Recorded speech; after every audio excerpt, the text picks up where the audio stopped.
राधे राधे जान है तू ही, राधे राधे जान है तू ही, राधे राधे जान है तू ही, राधे राधे जान है तू ही, राधे राधे।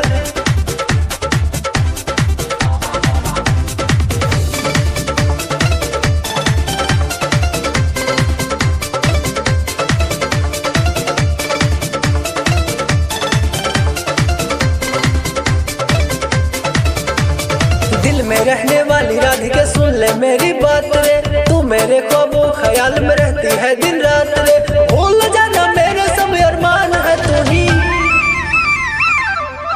पूरी बरसाने वाली राधा मेरी जान है तू ही, पूरी बरसाने वाली राधा मेरी जान है तू ही, पूरी बरसाने वाली राधा मेरी जान है तू ही, जान है जान है।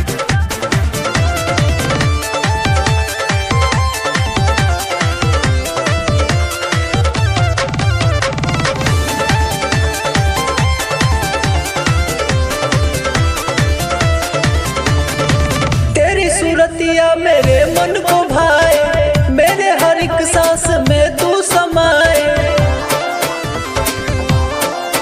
हाँ तेरी सूरतिया मेरे मन को भाए, मेरे हर एक सांस में तू समाए। मेरे होठों की मधुर मुस्कान है तू ही,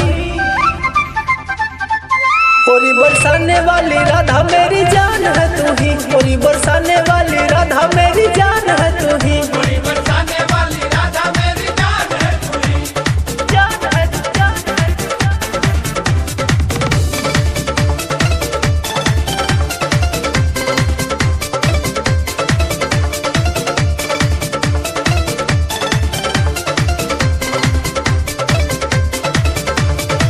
तुमसे अलग होके जाऊं कहाँ जाऊं मैं, तेरे बिना तो अधूरा रह जाऊं मैं।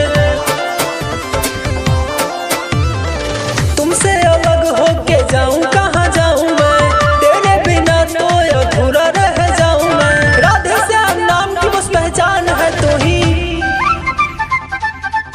पूरी बरसाने वाली राधा मेरी जान है तू ही, पूरी बरसाने वाली राधा मेरी जान है तू ही, पूरी बरसाने वाली राधा मेरी जान है तू ही, जान है जान है।